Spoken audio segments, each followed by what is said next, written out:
Imagine this. You think it's just another ordinary morning at Heartland Ranch. The kind where life feels so steady you could map it out in your sleep. But what if I told you? In less than a minute, everything you believe about ordinary is about to be shattered. What if the past you thought was sealed away walked right back through the front gate, alive, breathing, looking you straight in the eye? Yeah, you feel that? That thump in your chest? That's the sound of the moment everything changes. The day starts the way Heartland mornings always seem to. Quiet, comfortable, deceptively normal. Coffee bubbling low and slow on the counter. The dogs stretched out like kings in the morning sun spilling across the porch. A silver veil of fog drifting off the pasture. Somewhere in the distance, a hammer keeps time as Jack fixes a fence board. Amy's brushing Spartan with one hand while her mind clearly wanders somewhere else entirely. Lou's multitasking like only Lou can. Swatch book in one hand, phone in the other, trying to reimagine the cafe while wrangling her family's endless needs. It's so familiar, so routine, you could almost believe this day will pass just like every other, until it doesn't. Because Heartland has a way of taking the most unassuming moments and flipping them into something that knocks the wind right out of you. And today, it starts with the smallest shifts, so small you might miss them if you blink. Amy in the barn late at night, resting her forehead against a restless horse as if she's drawing strength from the steady warmth under her palm. Lindy at the kitchen table, crayons scattered to the brink before she nudges them back. Jack mending a gate with slow, deliberate movements that look more like thinking than fixing. Lou lost in fabric samples and half-read texts. Georgie running lead change drills, but her eyes flick toward the house just a little too often. Tim elbows deep in the guts of his truck, muttering to the engine like it's a stubborn old mule. On paper, it's just life. But on screen, Heartland is quietly showing us what absence feels like. The empty chair at breakfast, the loft bed that stays unmade, a coffee cup in the sink, faint lipstick still clinging to its rim, a saddle collecting dust in the corner. It's as though the whole ranch is holding its breath. And then, the air shifts. A delivery truck in the driveway, lingering longer than it should. A snippet of conversation over the barn radio that doesn't quite make sense. A message left at the feed store that lands heavier than it should.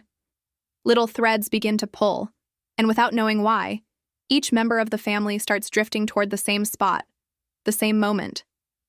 The sound changes first. The background noise of ranch life fades out. The hammering, the chatter, even the bird song, until all that's left is the crunch of boots on gravel, a floorboard's groan, the soft slap of wind tugging at coat sleeves. The sky dims slightly as a cloud passes over the sun. And then, he's just there. Ty. No big entrance, no dramatic speeches. Just one moment he isn't there, and the next, he is. Amy sees him first. Her expression is a whole novel without a single word. The slightest tilt of her head, like she's making sure her own eyes aren't betraying her. A tiny catch in her breath. A flicker of a smile that fades as quickly as it comes. Her hand moves to her chest, steadying something deep inside, before she takes half a step forward. And stops. Because coming back doesn't mean everything is fixed. Lindy freezes. Wonder and joy flood her face.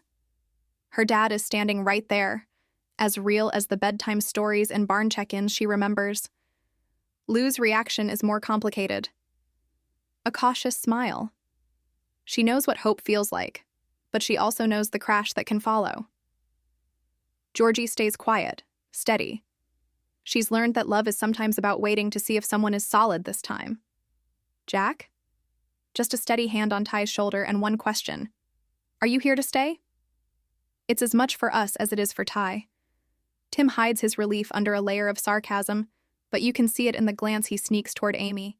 He's protecting his family even now. Amy and Ty walk toward the loft in silence. Dust swirls in the sunlight, like old memories come to life. Ty speaks first. I thought I was fixing things, but I left the best parts of us behind. Amy listens, eyes fixed on the space between them.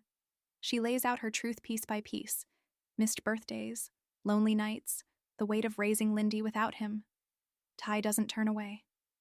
I was scared, Amy. Scared I'd fail you. So I left before you could see it. Her reply is soft, but it cuts. Leaving was the failure, Ty. This time, his promise isn't about romance. It's about showing up. He tells her he's quit the job that kept him away, sold the truck he used to disappear, and that he wants to prove himself in actions, not words. Amy studies him, unreadable. Can I trust you with my life again? His voice is quiet. I'm not asking for forgiveness today. Just believe in me again. They close the gap. Not with a kiss, but a handshake that lingers, fingers tightening until it becomes something steady. Not a perfect ending, but maybe the first real step toward one. So tell me, did that loft scene heal you or break you all over again? Drop your first reaction in the comments, because your take is part of this story. And stick around. Next time we're pulling apart one single line from Ty and Amy's conversation and tracing it all the way back to the earliest seasons of Heartland.